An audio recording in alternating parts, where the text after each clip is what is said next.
pembahasan pada malam hari ini adalah tentang kegemukan, ibu dari berbagai penyakit degeneratif. Kegemukan dan obesitas adalah dua istilah yang berbeda. Kegemukan kondisi berat tubuh melebihi berat tubuh normal, dan obesitas adalah kondisi kelebihan berat tubuh akibat tertimbunnya lemak. Untuk pria, persentasinya 20% dan untuk wanita 25% dari berat tubuh. Untuk mengukur apakah seseorang berat tubuhnya ideal ataukah kelebihan, overweight atau obesitas, maka dikenal ada kriteria indeks massa tubuh. Jika itu di bawah 18,5 disebut underweight, normal 18,5 sampai 24,9, overweight 25 sampai 29,9, obesity 30 plus, dan extreme obesity 40 plus. Nah, bagaimana kita boleh menemukan kriteria indeks massa tubuh ini? Rumus indeks massa tubuh itu atau body mass index, berat badan dalam kilogram dibahagi tinggi badan dalam meter bujur sangkar. Jadi contohnya berat 70 kg, tinggi 165 cm, maka berat badannya itu indeks massa tubuhnya cara menghitungnya demikian. 70 dibahagi 1,65 kuadrat sama dengan 25,7. Dan 25,7 berarti dia sudah overweight. Harusnya dia idealnya sekitar 23. Nah, mari kita lihat proporsi dari berat badan dan obesitas berdasarkan riset kesehatan dasar yang dibuat di Indonesia setiap 5 tahun ya. Nah, nanti tahun 2022 baru ada riset lagi. Proporsi berat badan lebih dan obesitas pada dewasa lebih dari 18 tahun. Di tahun 2007 berat badan lebih itu cuma 8,6%. Tahun 2013 11,5%. Tahun 2018 13,6%. Itu berarti peningkatan terjadi terus-menerus. Kemudian yang obesitas, tahun 2007 itu 10,5%, tahun 2013 14,8%, dan tahun 2018 21,8%. Jadi bukan cuma kelebihan berat badan, di Indonesia ini orang gemuk obesitas itu hampir 1/4 dari penduduk. Oke. Nah, mari kita lihat obesitas sentral atau yang disebut perut buncit yang sangat berbahaya. Pada umur di atas 15 tahun dari tahun 2007 ke 2018. 2007 hanya 18,8, 2013 menjadi 26,6, dan 2018 menjadi 31%. Nah, indikator lingkar perut berdasarkan WHO Asia Pasifik 2005, pria itu lebih besar sama dengan 90 cm. Jadi Anda ambil senti kira-kira lebih besar 90 cm. Ya 90 cm itu nomor celana pria itu sekitar 34 ya. Dan wanita lebih besar sama dengan 80 cm. Itu disebut perut buncit. Nah, obesitas di Indonesia ini Rikesdas 2013 ya. Perbandingan aja. Pria itu 19,7%, wanita 32,9%. Jadi banyak wanita yang obesitas di Indonesia. Itu perbedaannya cukup signifikan ya. Nah, fakta obesitas umumnya wanita lebih obes daripada pria, dan wanita yang obes itu pendidikan lebih rendah di seluruh dunia. Ya. Dibandingkan dengan wanita pendidikan tinggi, tapi di Indonesia obesitas itu berdasarkan pendidikan, justru pendidikan tinggi itu satu problem ya. Justru kok di Indonesia pendidikan tinggi malah tidak bisa menjaga kesehatan. Orang yang mengalami obesitas itu kurang produktif, lebih sering sakit, dan waktu kerja 10% lebih sedikit dari orang non-obes.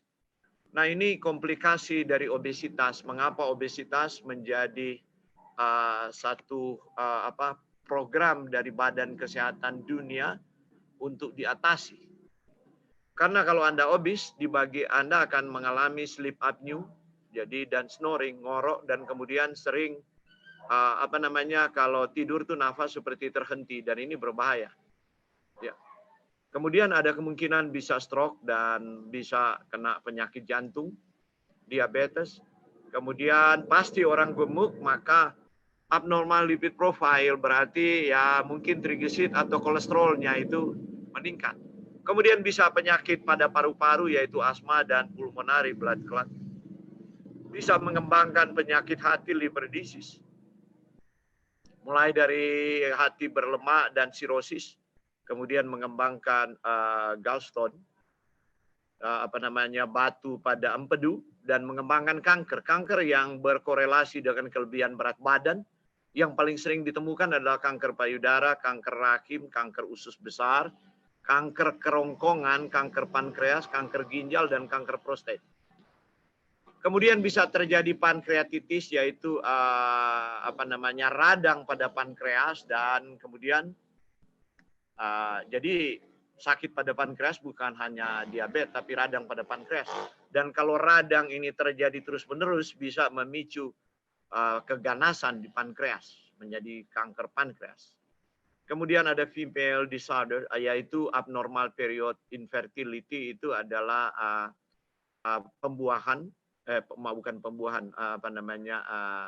kesuburan dari wanita itu menjadi tidak normal. Wanita gemuk rata-rata punya problem dengan siklus menstruasinya dan masalah dengan kehamilannya. Kemudian dapat menyebabkan arthritis, yaitu penyakit radang pada sendi, dan inflamed vein, dan sering dengan ada blood clot, ada bekuan darah pada pembuluh darah balik. Karena itu kadang-kadang kalau di daerah kaki itu seperti ada ulat-ulat di bawah kulit. Dan pasti orang gemuk sering mengalami gout, ya, penyakit encok. Nah, oke, mari kita melihat obesitas pada orang dewasa umur 18 tahun menurut provinsi. Ya. Yaitu indeks massa tubuhnya di atas 27. Rata-rata Indonesia 21,18, dan Anda lihat obesitas itu ada 10 daerah tertinggi. Kegemukan Sulawesi Utara itu nomor 1 orang gemuk. Karena itu nanti Anda lihat nanti di hari-hari berikut bagaimana korelasi kegemukan ini dengan berbagai penyakit. Ya. Jadi dulu DKI Jakarta itu gudang orang gemuk, sekarang berpindah ke Sulawesi Utara. Karena itu jika ini tidak diperangi, maka saya sendiri orang Sulawesi Utara, maka ya ada kemungkinan 100 tahun ke depan lagi sulit mempertahankan masih ada orang Sulawesi Utara yang sehat. Ya, mungkin sudah tumbang semua dengan berbagai penyakit degeneratif. Dan umur harapan rata-rata kehidupan itu menurun. Mungkin di bawah 60 tahun. Jarang yang nanti akan mencapai umur panjang. Nah, Anda lihat 10 daerah, nomor 1 Sulawesi Utara, nomor 2 DKI Jakarta, kemudian diikuti Kalimantan Timur, Papua, Kepulauan Riau, Kalimantan Utara, Sumatera Utara, Maluku Utara, Gorontalo, dan Aceh. Mari kita lihat proporsi kegemukan obesitas sentral, perut buncit. Sulawesi Utara malah 42,5%. Kemudian diikuti DKI Jakarta, jadi hampir 50%. Orang Sulawesi Utara itu perut buncit. Nah, mari kita lihat prevalensi tekanan darah tinggi. Apakah betul kegemukan berkorelasi dengan penyakit tekanan darah tinggi? Anda lihat Sulawesi Utara ranking 1. Penderita darah tinggi di seluruh Indonesia. Jadi terbukti. Dan Anda baca itu 10 daerah tadi di mana terjadi obesitas. 10 daerah itu juga ranking dalam penyakit tekanan darah tinggi. Bagaimana dengan stroke? Sulut nomor 3, tapi masih di seputar itu. Ya. Untuk stroke dari 10 besar di Indonesia. Bagaimana untuk penyakit ginjal kronik? Sulut nomor 3. Jadi orang sulut nanti akan banyak yang akan cuci darah. Ya, ginjal kronik. Dan harus ada lebih banyak klinik untuk cuci darah di sini atau ubah pola hidup. Tapi kadang-kadang kan kita masyarakat itu berpikir bahwa harus fasilitas kesehatan diperbanyak karena banyak orang sakit. Itu berpikir fatalisme sebenarnya. Karena tunggu penyakit seperti burung tunggu terbang baru kemudian disyat. Jadi tunggu penyakit baru kemudian ditembak itu penyakit. Dan kita mulai mencari magic bullet. Tapi ternyata ya minum obat juga orang darah tinggi, minum obat meninggal juga dengan darah tinggi. Orang diabetes minum obat meninggal, ya orang Manado bilang lebih soe, tambah bonus darah tinggi, serangan jantung, dan cuci darah. Tapi ya begitulah, sudah jadi fatalisme manusia modern dengan tidak menghargai tubuh anugerah Tuhan. Di mana untuk membeli dia dari pasar dosa supaya dia hidup. Sebab Yesus berkata, aku datang supaya kamu mempunyai hidup dan mempunyainya di dalam segala kelimpahan. Tapi hidup yang telah dianugerahkan, yang telah dibayar oleh darahnya yang mahal, ia pergi ke kayu salib, digantung agar supaya kita hidup, tapi kita tidak menghargai hidup itu. Karena kita sudah ditebus, banyak orang Kristen berkata, makang jo. Iya. Kita sudah ditebus, toh kalau mati masuk surga. Saudara hati-hati. Ikutlah pembahasan saya, dan saya akan mengupas lebih dalam soal teologi yang keliru ini di hari Sabtu. Oke, kemudian kita melihat penyakit jantung ya. Kaltara nomor 1, nomor 2 Gorontalo, DIY, Suluteng, DKI, Sulut di nomor 7. Tapi tetap ya tidak lepas dari 10 besar kegemukan di Indonesia. Nah, mari kita lihat apa kata ahli. Ya, kata pakar. Orang ini sangat dihormati di dunia sejak 1988. Dialah profesor pertama yang menemukan hubungan antara perut buncit, kegemukan dengan sindrom metabolik atau insulin resistant syndrome. Pertama kali dia menyampaikan pendapatnya ini di pertemuan dari American Diabetes Association. Nah, apa itu sindrom metabolik? Itu obesitas abdominal atau perut buncit. Adiopogenesis proinflamasi, artinya penumpukan lemak pada perut itu menyebabkan peradangan inflamasi. Ya, sekarang di zaman COVID kita sering dengar ini inflamasi, yang membunuh itu bukan virusnya, tapi karena inflamasi ada di mana-mana ya. Inflamasi multi organ karena cytokine storm, badai sitokin. Dan di Belanda Groningen University menemukan dalam riset mereka di Eropa bahwa yang meninggal bukan cuma rata-rata orang tua, tapi yang meninggal juga kalau orang muda itu pasti obesitas. Sekalipun tampak penyakit penyerta. Jadi hati-hati orang gemuk, berusaha jangan terpapar dengan COVID. Kalau Anda terpapar, Anda berisiko sekali. Karena Anda gudang inflamasi. Ya, Anda sudah jadi gudang sitokin. Anda tinggal sitokin diproduksi berlebih-lebihan, kemudian dia menyerang multi organ. Nah, ini juga yang menyebabkan lesi aterosklerotik, yaitu pembuluh darah itu rusak, penumpukan plak, kolesterol di situ, dan lemak-lemak yang proinflamasi sehingga pembuluh darah Anda menyempit. Dan terjadilah sindrom metabolik dan resiko global dari kardiovaskular, yaitu penyakit jantung dan pembuluh. Dan penyakit koroner dan cerebrovaskular, yaitu stroke pada orang diabetes. Itulah sebabnya diabetes dengan komplikasi makrovaskularnya, stroke dan jantung itu pembunuh nomor 1 di dunia. Bahkan di Indonesia menghabiskan 33% dana katastrofik dari BPJS. Nanti saya akan tampilkan waktu saya membahas, mungkin ada materi diabetes yang akan saya bahas, dan Anda akan lihat prediksi-prediksi yang dibuat para ahli dunia tentang diabetes di Indonesia. Dan Anda akan kaget. Karena itu saya katakan, jika pemerintah negara kita tidak serius dengan kegemukan dan diabetes, 30 tahun ke depan, jika kita belum kiamat, Indonesia perlu menyediakan 199 triliun, mau ambil dari mana? Hanya untuk intervensi orang diabetes, hanya untuk beri BPJS untuk orang diabetes. Gila kali ya. 199 triliun. Kita akan bahas nanti di pembahasan tentang diabetes. Nah, the National Cholesterol Education from Adult Treatment Panel 3 berpendapat bahwa penurunan berat badan secara bermakna dapat memperbaiki sindrom metabolik. Aktivitas fisik dan pengurapan asupan kalori akan memperbaiki sindrom metabolik. Perubahan diet diharapkan dapat membantu menurunkan kadar gula darah yang tinggi dan tekanan darah yang tinggi. Apa yang dikatakan oleh National Cholesterol Education, program adult treatment, terkenal sekali ini. Apa yang diharapkan? Perubahan diet, bukan obat. Membantu menurunkan kadar gula darah tinggi dan tekanan darah. Saya akan bahas lebih lanjut nanti tentang diabetes itu. Bagaimana ya kita combat reversing diabetes dengan lifestyle medicine.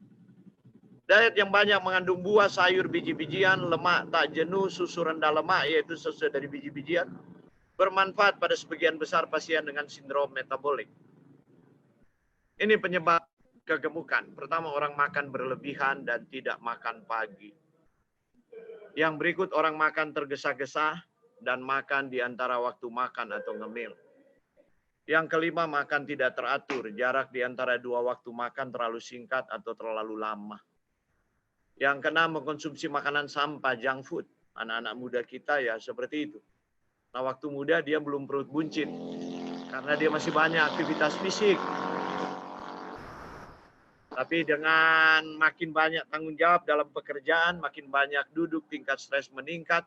Sementara pola makan tidak diubah, pasti mulai perut buncit. Mengkonsumsi makanan gorengan atau kerupuk, peningkatan asupan makanan padat energi yang kaya gula dan lemak, dan pada saat yang sama kekurangan vitamin dan mineral dan mikronutrisi lainnya. Makanan jenis pangan tinggi indeks glikemik, baru kemudian kurang aktivitas fisik. Mungkin orang bertanya, mengapa orang kegemukan ya? Kadang-kadang sering orang bertanya ke saya waktu konsultasi, Pak, Om, kenapa saya ini gemuk padahal makan saya cuma sedikit, saya gemuk gitu. Mari kita lihat.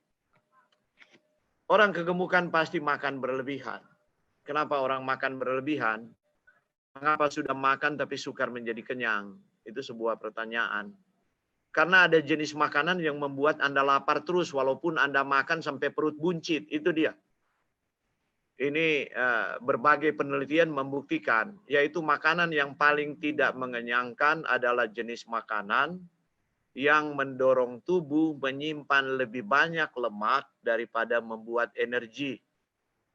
Bayangkan kita makan supaya ada energi, agar terjadilah proses metabolisme untuk menghasilkan energi dan supaya kita memiliki aktivitas fisik. Begitu kan maksudnya kita makan. Bayangkan mobil kalau kita kasih minum bensin. Tapi dia simpan tuh bensin dan dia tidak mau jalan. Tidak ada pembakaran begitu. Untuk apa itu mobil?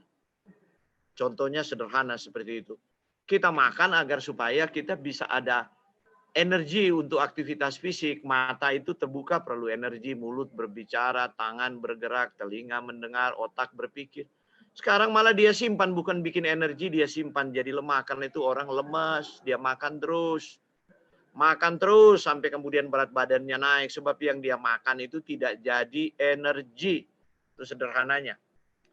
Di masa lalu diyakini bahwa protein, lemak, dan karbohidrat yang dikonsumsi dalam jumlah yang sama memenuhi rasa lapar yang sama. Tapi dewasa ini penelitian terbaru menunjukkan bahwa kapasitas rasa lapar dari ketiga zat gizi ini tidaklah sama. Nah, makanan yang paling tidak mengenyangkan itu makanan yang kaya lemak, kaya minyak. Jadi kalau Anda menggoreng itu nggak bikin kenyang Anda. Anda jadi gemuk, tapi Anda kelaparan. Hanya memiliki efek yang lemah dalam memenuhi rasa lapar relatif terhadap banyaknya energi yang diberikan. Jadi itu. Nah, jenis-jenis makanan yang membuat Anda sukar menjadi kenyang. Pertama adalah karbohidrat yang tidak mengenyangkan. Itu gulanya tinggi, seratnya rendah, indeks glikemiknya tinggi. Apa itu? Nah, Anda saksikan sendiri. Kerupuk. Jadi tiap kali Anda makan dan makanan itu Anda dorong dengan kerupuk. Saya juga suka dulu waktu muda. Orang Manado suka kerupuk sebab saya S1 saya di Jawa Tengah. Saya kuliah di Jawa Tengah. Nah, jadi ya ketularan orang Jawa Tengah makan kerupuk, tapi saya bertobat di usia 40 tahun. Sudah telat memang. Sudah sakit dulu. Baru bertobat. Karena itu saya mengamarkan sekarang. Iya, sebab secara moral saya berhutang karena tahu bahwa itu salah dan saya harus memberitahukan. Karbohidrat yang tidak mengenyangkan, gula tinggi, serat rendah, dan indeks glikemik tinggi. Ya ini dia. goreng-gorengan yang paling top bagi anak muda kita. Nah, yang jadi persoalan adalah setelah anak itu kecanduan dari kecil, dia sukar bertobat setelah dia besar. Jadi kalau orang tuanya tidak pernah makan seperti ini, orang tuanya umur lanjut, anaknya mulai menuai sakit di umur 30. 35 mungkin sudah pra-stroke, ada umur 40. Jadi kalau ibunya mencapai 70 tahun, umur 55 anak itu ibunya yang kebumikan. Jadi mungkin terlalu terlalu sengak saya berkata demikian, tapi banyak yang akan terjadi demikian. Ini dia karbohidrat yang tidak mengenyangkan anak-anak kita biasakan dengan makan ini. Ya mungkin kalau 1-2 kali tidak berpengaruh, tapi bagaimana kalau dia seminggu 3-4 kali? Apalagi tinggal mall sudah jadi rumahnya gitu loh. Pulang sekolah mampir mall, sore-sore jalan-jalan ke mall. Ya kita harus bersyukur kepada Tuhan, walaupun pandemi ini adalah rencana setan memang. Sebab tulisan pena inspirasi mengatakan bahwa virus ini deadly thing, noda yang mematikan yang dilemparkan oleh setan ke udara di akhir zaman sebelum masa kesukaran. Ya, tapi itu bukan topik pembahasan saya ya. Tapi kita bersyukur kepada Tuhan kenapa dalam providensianya, God's providence, dia mengizinkan ini. Supaya orang lebih tinggal di rumah dan kemudian mengolah makanannya sendiri gitu. Untuk makanan sehat. Apalagi seperti ini. Gula semua. Ya memang diabetes mungkin belum terjadi di usia 40 walaupun sekarang sudah beberapa. Mungkin ada 10%. Malah usia 30 sudah mulai pradiabetes. Nanti kita membahas diabetes dan saya akan buka semua fakta dan data diabetes. Karena ya ini, dulu kita jarang ada begini, tapi sekarang anak-anak kita seperti ini yang kita manjakan kepada mereka supaya mereka tidak ketinggalan zaman. Dan dosa-dosa yang tidak pernah diakui ini akan diperhitungkan kelak dalam penghakiman bahwa orang tua telah merusak Ka'bah Roh Kudus dari anak-anak mereka. Karena telah mendidik anak-anak mereka dengan makanan seperti itu. Kalau Anda orang Kristen yang saleh, Anda tahu bahwa Yesus adalah imam besar di bilik yang maha suci. Dan rohnya sementara dia menjadi pengantara, ya, menjadi imam besar untuk menerima syafaat kita, maka rohnya bekerja di atas dunia di dalam diri umat tebusannya yang menjadi Ka'bah Roh Kudus tubuhnya. Dan Ka'bah itu yang kita rusakkan tiap hari, memang tidak langsung mati dalam 1-2 hari. Tapi nanti mungkin, ya setelah 20 tahun di umur 45 kemudian itu rusak. Oke, mari kita lanjutkan. Ya ini juga karbohidrat yang tidak mengenyangkan, nasi putih. Tuhan buatkan nasi itu bukan beras putih. Tuhan buat itu brown rice, Tuhan buat itu red rice, black rice, dan green rice yang ada di Kanada. Nah, beras merah itu luar biasa sekali dan beras hitam. Nah, anak saya dia tamat sarjana adalah peneliti beras hitam pertama di Indonesia dan orang ketiga di dunia yang meneliti beras hitam. Hasil penelitiannya itu yang dia pertahankan di Universitas Samratulangi di Manado itu bahwa konsumsi beras hitam dapat mengendalikan profil lipid darah. Jadi waktu dia ujian sarjana itu guru-guru besarnya, profesor hanya bercanda dengan dia. Mereka nggak tanya sebab itu penelitian pertama. Bahkan belum ada referensi pendukung. Jadi makanlah beras hitam, maka kolesterol Anda terkendali. Bukan hanya itu, gula darah Anda terkendali, maka Anda makan beras hitam, kecil kemungkinan Anda akan menderita kanker. Jadi ada 2 jenis makanan, sederhananya. Ada lemak tinggi, karbo kompleks rendah, asupan energi tinggi, Anda tidak kenyang. Itu kesimpulan tentang makanan. Kemudian makanan kedua, lemak rendah, karbo kompleks tinggi, indeks glikemik rendah, asupan energi rendah, tapi Anda kenyang. Oleh karena itu orang gemuk yang datang konsultasi dengan saya untuk mengatur pola nutrisinya, mereka kaget-kaget kadang-kadang, Om, berat badan saya turun Om, luar biasa, 5 kilo, 8 kilo, 12 kilo dalam 1 bulan, tapi kok nggak lemes Om. Terus nggak lapar gitu loh, kok energi nggak tahu datang dari mana, saya lebih fit gitu loh. Ini kuncinya gitu. Karena saya memahami molecular nutrition. Nah, efek dari asupan gula fruktosa yang berlebihan. Jadi, ini dia juga dosa pada masa modern ini. Ya, fruktosa itu gula buah. Tapi kemudian diekstrak, dijadi high fructose corn syrup dan dikasih di minuman-minuman manis itu. Itu gula putih yang jernih sekali dalam bentuk cair. Kalau Anda minum jus, Anda minum kopi, minum teh di restoran, Anda makan apapun itu ditaruh. dan itu dikonsumsi. Nah, ini fruktosa. Nah, terus buah-buah manis seperti duren, seperti lengkeng, seperti cempedak, ya, mangga aru manis. Ya, ada orang sudah jadi vegetarian tapi kemudian serangan jantung juga hobi makan mangga aru manis. Sekali musim itu bisa satu hari bisa 10 sampai 15 dimakan karena enak benar. Nah, fruktosa ini membodohi metabolisme Anda dengan mematikan sistem kendali nafsu makan tubuh Anda. Maka dia gagal merangsang insulin. Gagal menekan grelin, hormon kelaparan. Jadi dia membuat Anda lapar terus padahal energinya luar biasa. Kemudian gagal menstimulasi leptin, hormon kenyang. Menyebabkan Anda akan makan lebih banyak dan mengembangkan resistensi insulin yang mengarah kepada diabetes, dan di Indonesia resistensi insulin itu mengerikan.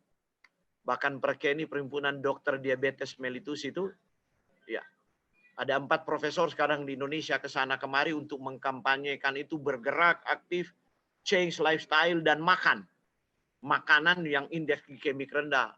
Atur Anda punya gizi. Ya. Obat belakangan gitu loh. Kalau dulu orang yang penting makan aja, yang penting minum ini obatnya, dan masyarakat dididik secara salah. Seperti itu. Bagaimana menurunkan berat tubuh secara alami tanpa rasa lapar? Yaitu mengkonsumsi pangan ber-IG rendah karena tidak perlu menahan rasa lapar. Selain itu, apa yang dibakar adalah benar-benar lemak tubuh.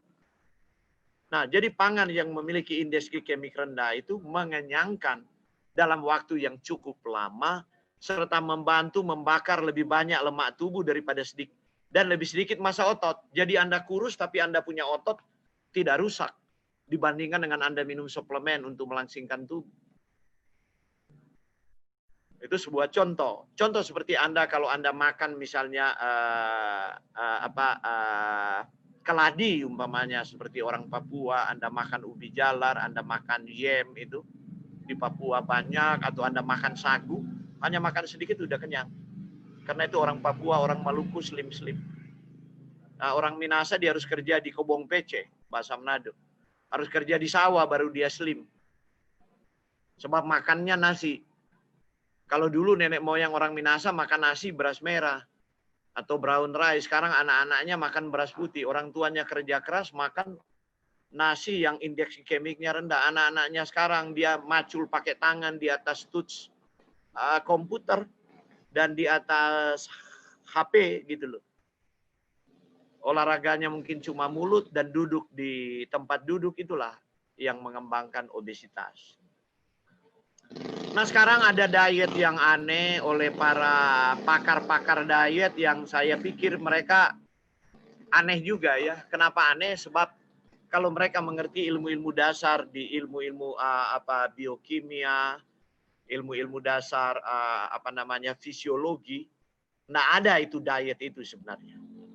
Nah, mereka menyalahkan karbohidrat untuk penambahan berat badan dan obesitas. Telah disarankan selama beberapa tahun belakangan ini. Karena itu mereka memotong, tidak boleh no carb, no carb. Anda lihat kemudian di-share di Facebook, di WA, di Instagram, dan orang disuruh makan lemak, keto diet. Betul dia kempes. Cepat dia turun. Karena tidak ada karbohidrat. Tapi kemudian ini, empire. Jadi dia mulai pikun, sukar konsentrasi, rasa kosong, brain fog, berkabut dia punya kepala, mengembangkan fatty liver, kerusakan ginjal, omset kardiovaskular. Jadi buat apa Anda kempes, Anda kurus, tapi Anda mati cepat dengan penyakit degeneratif? Kalau cuma mau cepat kurus, gampang. Kadang-kadang saya bercanda, datang aja ke saya, cuma 2.000 perak ongkosnya. Saya beli plester dan tampal di mulut. Tapi bukan itu sebenarnya. Jadi orang harus belajar untuk mengenal. Bayangkan kalau kita menafikan karbohidrat, no carb, seperti suka di-share-share, di-like, di YouTube, dan sebagainya. Nggak tahu dari planet mana itu ilmu nutrisi itu. Anda bandingkan aja di alam. Tuhan suruh makan buah-buahan, biji-bijian, polong-polongan.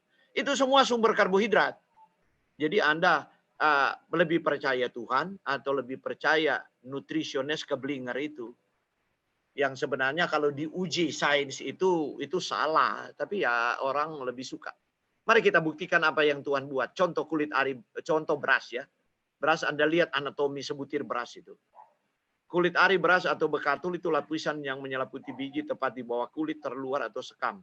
Bagian yang kaya dengan serat dan kandungan vitamin B kompleks dan mineral.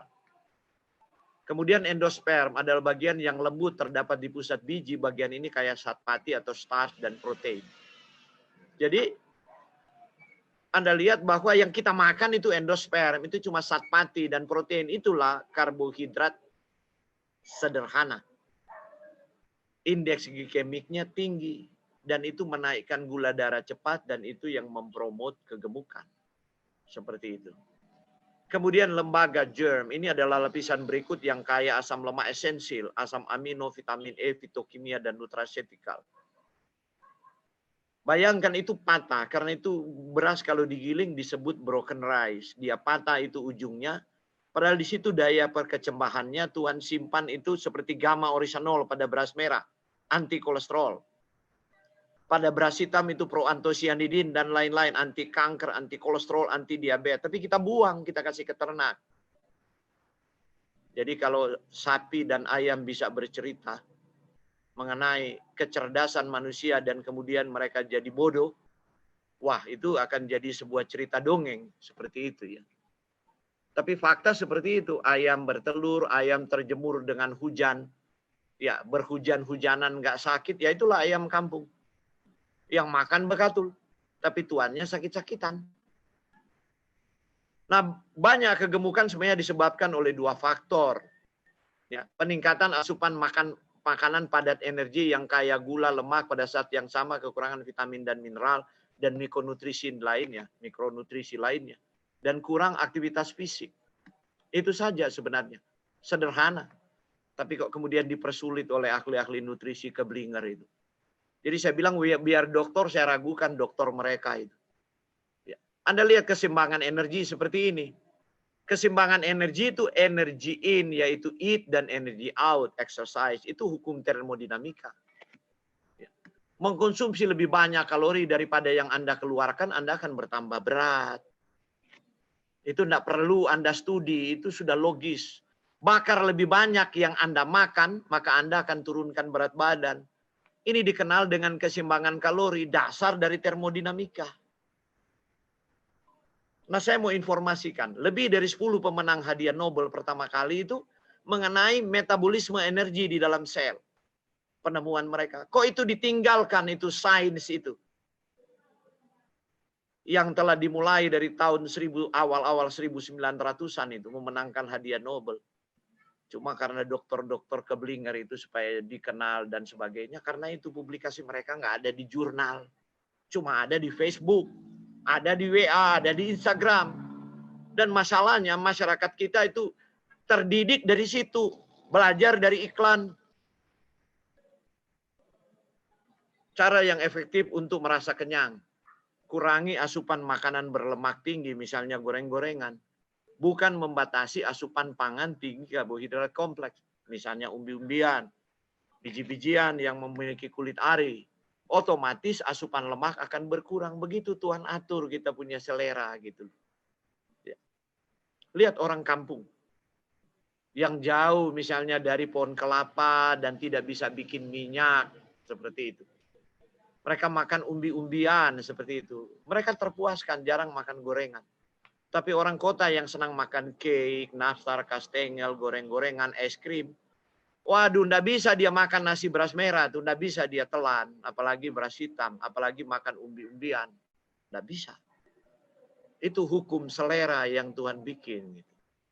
Penelitian yang dilakukan di Sydney University membuktikan bahwa makanan yang paling mengenyangkan adalah pangan yang karbohidrat kompleks.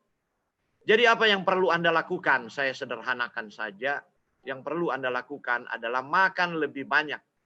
Makanan yang rendah kalori, padat nutrisi. Ini adalah poin kunci untuk menurunkan kalori.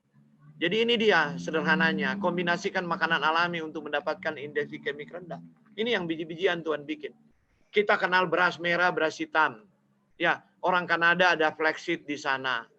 Ada chia seed orang Indian. Ada quinoa yang sekarang masuk ke Indonesia.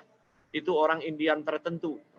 Karena itu Indian kalau hidup di alam liar mereka kuat sekali. Tapi setelah mereka direservasi, umur-umur 50 udah serangan stroke. Jarang bertahan 60. Jadi pinter, jadi cerdas, berkebudayaan seperti orang bule tapi mati tumbang. Orang tuanya di alam liar, hidup di gua-gua batu. Di pedalaman tuh masih umur panjang. Kombinasikan makanan alami. Ini indeks glikemiknya. Jadi walaupun ubi jalar itu manis, tapi dia ada serat larut di situ yang menahan gula darah. Berbeda dengan singkong. Kalau Anda mau langsing ya jangan makan singkong, itu padat kalori dia. Kombinasikan makanan alami, indeks glikemik rendah. Anda lihat sayur-sayuran, Anda kombinasikan. Ya, ini ada fitokimia untuk menolong mengendalikan gula darah. Kombinasikan makanan alami. Ya. Nah, karbohidrat ini dimusuhi. Padahal itu penting untuk mengoptimalkan latihan intensitas tinggi dan meningkatkan kinerja. Itulah kenapa Tuhan suruh makan biji-bijian, Tuhan suruh makan polong-polongan, Tuhan suruh makan sereal, Tuhan suruh makan buah-buahan. Sejadi Eden karena sumber karbohidrat. Agar supaya ada kapasitas otot itu untuk intensitas tinggi, kinerja tinggi. Jadi di zaman dulu itu manusia itu jalan kaki, dia kerja potong kayu di hutan, dia kerja macul, jadi dia sit up terus. Nah, kalau kita lihat di uji coba pada atlet ya, kadar tinggi katekolamin di dalam darah dikaitkan dengan stres yang meningkat, disebabkan dari reaksi psikologis, dari lingkungan atau kadar gula darah rendah. Jadi kalau atlet itu mau latihan stamina, kemudian dikasih karbohidrat dia kurang, dan kita kasih lemak sama atlet itu sudah terbukti. Mereka cek semua bahkan pemenang-pemenang memecahkan rekor-rekor dunia. Maka itu katekolamin meningkat. Waktu dia meningkat langsung pusing dia. Membanjir di otak, nggak bisa berpikir langsung dia punya otak brain fog gitu. Bagaimana kalau dia sementara lari? Langsung pingsan dia. Nah ini jurnal-jurnal saya sertakan di sini sebab mungkin di sini ada dokter dan ini. Influence of high and low carbohydrate diet following glycogen depleting exercise on heart rate variability and plasma catecholamine. Oke, jurnal berikut Anda lihat. Jadi kesimpulannya, jenis makanan yang kita masukkan ke dalam tubuh menentukan apa yang akan dibakar dan yang disimpan sebagai lemak tubuh. Kalau Anda makan cuma disimpan-simpan jadi lemak, untuk apa? Padahal kita makan itu supaya kita ada energi. Nah ini dia manfaat penurunan berat badan. 5-10% maka terjadi peningkatan HDL 5 poin. Problem dari masyarakat modern adalah sudah minum obat kolesterol, setengah mati mau turun itu LDL, tapi HDL tuh turun lebih dulu. Karena apa? Tingkat stres tinggi, kurang berolahraga, dan hobi makan lemak, apalagi trans fat. Karena itu penyakit jantung dan pembunuh nomor 1 di dunia. Seakan-akan dunia ini terkutuk untuk mati dengan jantung. Dan kalau sudah tua orang jadi fatalism, ya layaklah kalau mati dengan jantung. Bahkan pendeta-pendeta sudah melayakkan itu dan di khotbah itu pendeta-pendeta berbohong katakan bahwa Tuhan sudah panggil. Padahal yang panggil penyakit jantung. Nanti saya sertakan lebih banyak ayat untuk membuktikan itu. Bahwa tidak semua kematian itu rencana Tuhan. Nah, penurunan trigliserid 40 mg per desiliter, penurunan HbA1c ini 0,5, padahal sulit sekali di Indonesia. Problem terburuk diabetes di Indonesia. Di negara lain dikendalikan A1C itu, HbA1c itu di bawah 7. Tapi di Indonesia 9,2, paling tinggi di seluruh dunia. Itu laporan WHO. Karena itu dampak makrovaskular dan mikrovaskular yang menghabiskan dana BPJS itu luar biasa. Nah, penurunan tekanan darah 5 mm Hg memperbaiki sleep apnea dan penurunan peradangan pada sel-sel tubuh Anda. Jadi target penurunan kalau Anda mau buat sendiri di rumah tanpa kontrol dari ahli, 0,5 sampai 1 kg aja per minggu, jangan lebih dari itu. Kemudian timbang berat badan Anda cukup seminggu sekali supaya nggak jadi fobi. Tiap-tiap hari ditimbang, olahraga teratur, setengah jam sampai 1 jam aja.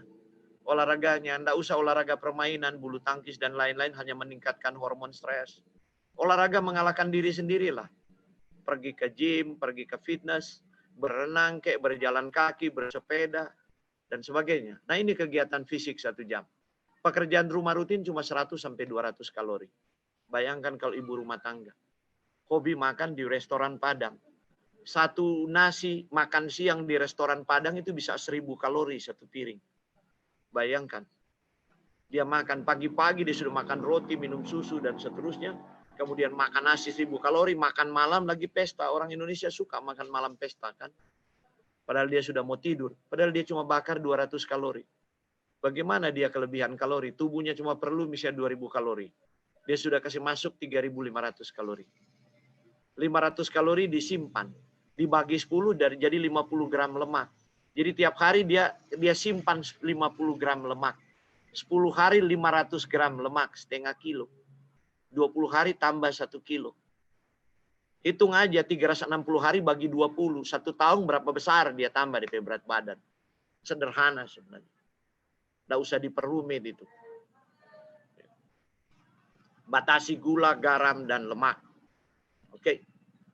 Jadi itu langkah-langkah yang bisa Anda buat. Tentu kalau lemaknya sudah berubah dan fatnya sulit dibakar, harus dipercepat metabolisme dengan satu protokol nutrisi. Nah, itu Anda harus berkonsultasi secara teknis. Oke, saya mau akhiri webinar pada malam hari ini. Mau mengajak kita merenungkan satu ayat ini. Kita selalu berdoa. Yang doa satu-satunya yang pernah diajarkan oleh Tuhan Yesus.